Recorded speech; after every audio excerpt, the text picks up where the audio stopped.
Hello යාළුවනේ අදත් මම ඔයාලා දුලන්සා channel එකට සාදරයෙන් ආදරයෙන් පිළිගන්නවා.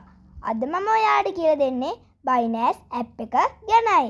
Binance කියන්නේ ඉන්ටර්නෙට් එකෙන් ඩිජිටල් මුදල් ගන්නත් විකුණන්නත් පුළුවන් තැනක්.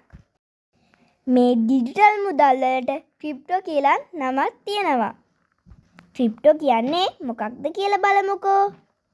ක්‍රිප්ටෝ කියන්නේ ෆෝන් කම්පියුටර් ඇතුලේ තියෙන ඩිජිටල් මුදල් වලට ඒවා අතින් අල්ලන්න බෑ. බැංක් එකක් නැතුව ඉන්ටර්නෙට් හරහා භාවිතා කරන මුදල්.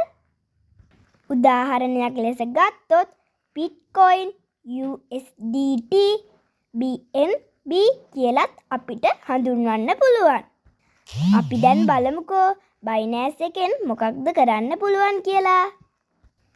ක්‍රිප්ටෝ කියන මුදල් අපට සල්ලි දීලා තව අයගෙන් ගන්නත් පුළුවන්.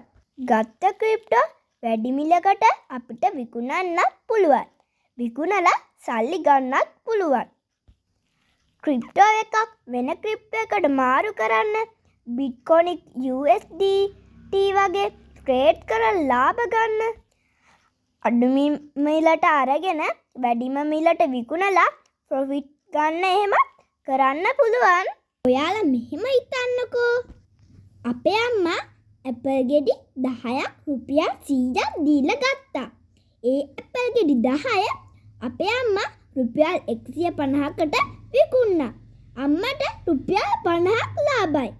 ආන්න ඒ වගේ ක්‍රිප්ටෝ කියන මුදල් Binance එක හරහා විකුණන්නත් පුළුවන්. එහෙම විකුණලා මුදල් හොයන්නත් පුළුවන්. ඔයාලට තේරුණා නේද යාළුවනේ?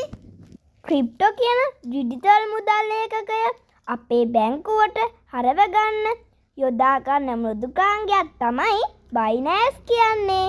ක්‍රිප්ටෝ කියන ඩිජිටල් මුදල් අපේ බැංකුවට මාරු කරගන්න උපකාරී වන ඇප් එකක් තමයි Binance ඇප් එක. ඔයාලට දැන් තේරෙන්න ඇතිනේ Binance කියන්නේ මොකක්ද කියලා. එහෙනම් යාළුවනේ මගේ වීඩියෝ එක හොඳ නම් ඔයාලා අනිවාර්යෙන් සබ්ස්ක්‍රයිබ් කරන්න, ලයික් කරන්න, කමෙන්ට් කරන්න.